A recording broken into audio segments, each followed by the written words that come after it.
एक बार क्वेश्चन पढ़ लेते हैं। यहाँ लिखा हुआ transparent film of refractive index 2.0 is coated on a glass slab of refractive index 1.45। कोई एक ग्लास का स्लैब है, इसका रिफ्रैक्टिव इंडेक्स हम लोगों को दे दिया गया है, ये है 1.45, ठीक है। अब इसके ऊपर कोई ट्रांसपेरेंट फिल्म की कोटिंग की गई है, तो यहाँ पर एक कोटिंग कर दी गई है और जिसका कोटिंग किया गया है उसका रिफ्रैक्टिव इंडेक्स दिया गया 2.0, ठीक है, 2 दे दिया गया है।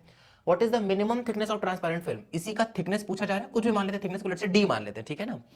फिर क्या बोला जा रहा है कि to be coated for the maximum transmission of green light और wavelength this assume that the light incident nearly perpendicular to the glass slab, ठीक है। अच्छा, ये मान रहे हैं कि नियरली परपेंडिकुलर इंसिडेंट हुआ है, हम लोग को चाहिए कि मैक्सिमम ट्रांसमिशन हो। मैक्सिमम ट्रांसमिशन का मतलब कि जो रिफ्लेक्टेड रे है वो मिनिमम होना चाहिए, तभी तो मैक्सिमम ट्रांसमिशन हो पाएगा।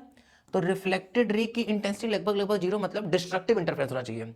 अब हम लोगों को पता है कि अगर स्लैब का थिकनेस है डी, तो जो पाथ डिफरेंस आता है वो आता है म्यू इंटू डी, अगर जहां पे म्यू जो है उसका रिफ्रैक्टिव इंडेक्स है, डी जो है वो थिकनेस है, is equals to path difference के इक्वल। चूंकि डिस्ट्रक्टिव की बात कर रहे हैं, डिस्ट्रक्टिव केस में मिनिमम क्या होगा, λ/2, 3 λ/2, पार्ट डिफरेंस तो यही चलता है।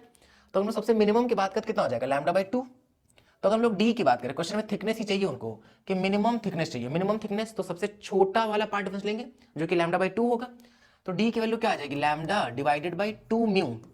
अगर हम लोग लैम्डा की बात करें तो क्वेश्चन में हम लोगों को वेवलेंथ दिया हुआ है, वेवलेंथ कितना है, वेवलेंथ है 552। ट्रांसपेरेंट जो सीट है, जो हम लोग ट्रांसपेरेंट फिल्म की बात कर रहे हैं, उसको जो कोटेड किया ग्लास स्लैब से, और हम लोगों को ट्रांसपेरेंट फिल्म का ही चाहिए, ट्रांसपेरेंट फिल्म का ही थिकनेस चाहिए, तो उसका रिफ्रैक्टिव इंडेक्स कितना है, वो है 2। कंफ्यूज करने के लिए एक और रिफ्रैक्टिव इंडेक्स दिया हुआ है, इसका कोई यूज ही नहीं पड़ा है क्वेश्चन में, ठीक है, तो ध्यान रखेंगे।